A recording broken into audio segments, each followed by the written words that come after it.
ready to dive into a whole new world of romance reads. We love giving you a sneak peek at the books everyone will be buzzing about, and trust me, you're going to want to add these to your TBR pile. Oh, I completely agree.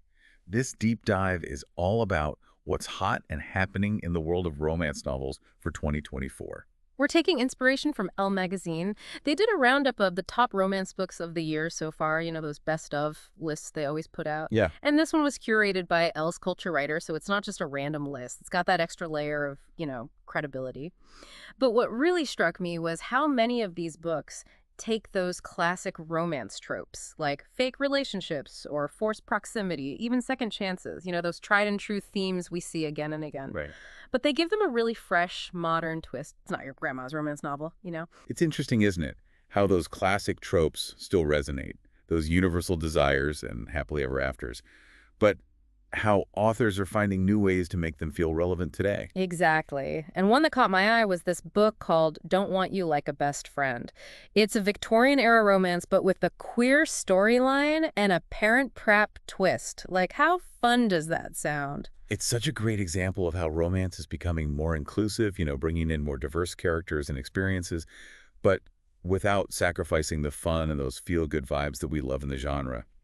And another one that stood out to me for similar reasons was Last Call at the Local. Have you heard of it? I haven't read it, but I've heard the title. It's a neurodivergent love story, and it's set in an Irish pub. So charming. I mean, talk about an unexpected setting. It's like the setting itself becomes a character.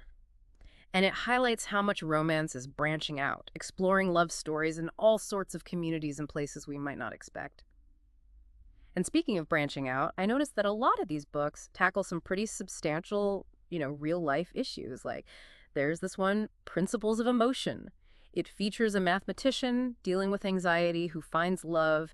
It's really refreshing to see characters dealing with those kinds of relatable struggles. It makes sense, though, right? Readers connect with characters who feel authentic and relatable, even within the context of a romance. It's interesting you say that, about connecting with characters, because I feel like readers are craving a little more depth. They want those happily ever afters, but they also want stories that resonate with their own lives, right? Absolutely. It's like finding that sweet spot between escapism and reality. And one of the things I love about this list is how diverse the storylines are and the settings. Speaking of storylines, this one completely blew my mind. A love song for Ricki Wilde. Okay, so it's set in Harlem, and it's infused with magical realism. Ooh, I love magical realism. Right, and get this, it features an older protagonist. I don't know about you, but I don't see that every day in a romance novel. You're so right. It's like these authors are breaking all the rules, proving that a great love story can happen at any age. Totally. Okay, but I have to know, were there any books on this list that leaned into that, something a little different category? Because I love a good twist. Oh, absolutely. Women of Good Fortune is a total standout. What's it about? Imagine this. A glamorous heist story set in 1920s Shanghai. It's got romance, obviously, but it also has this amazing thread of female friendship running through it. Wait, a heist. Okay, I'm sold. That's going straight to the top of my TBR pile. Anything else I need to add? Okay, this last one is for you if you like a little bit of whimsy. The Kiss Countdown. One of the characters is literally about to blast off into space. Hold on. A romance set in space. Seriously. I know, right? So unexpected. But it's supposed to be really charming. This author's known for pushing boundaries and playing with those genre expectations, which I think is so important. It sounds like it. Wow, 2024 is already shaping up to be an incredible year for romance.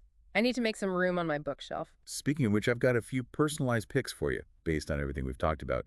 You ready for your romance prescription? Oh, I love that. Hit me with your best recommendations. You always have the inside scoop. All right, spill it. What am I adding to my TBR pile? Okay, so I know you love a good rom-com, something fun and lighthearted. Always.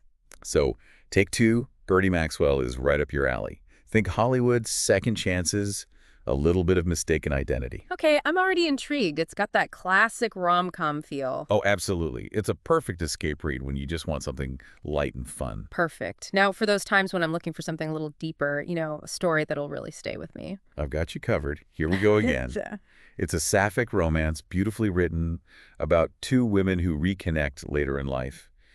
And they go on this road trip together to revisit their past. Ooh, a road trip romance. I love those. There's something about the open road and the second chances element. It has a whole other layer, doesn't it? It does. And last but not least, remember we were talking about authors pushing boundaries? Right. Well, the Kiss Countdown, this one's just pure fun. The one with the astronaut? Yes. One of the main characters is literally a got to go to space. Such a cool concept. I know, it sounds unbelievable, but it's done so well. A charming story about finding love in the most unexpected ways. I am adding that to my list right now. These are amazing. Thank you. Honestly, what surprises me the most is how much heart there is in these books. It's not just about the romance, it's about finding yourself, right? Absolutely. These books really capture what it means to connect with someone, to find your people. Exactly. And in a world that feels so disconnected sometimes, those stories are more important than ever. Couldn't agree more. Well, that wraps up our deep dive. We'd love to hear your thoughts. What surprised you the most about the future of romance novels? Let us know, and until next time, happy reading.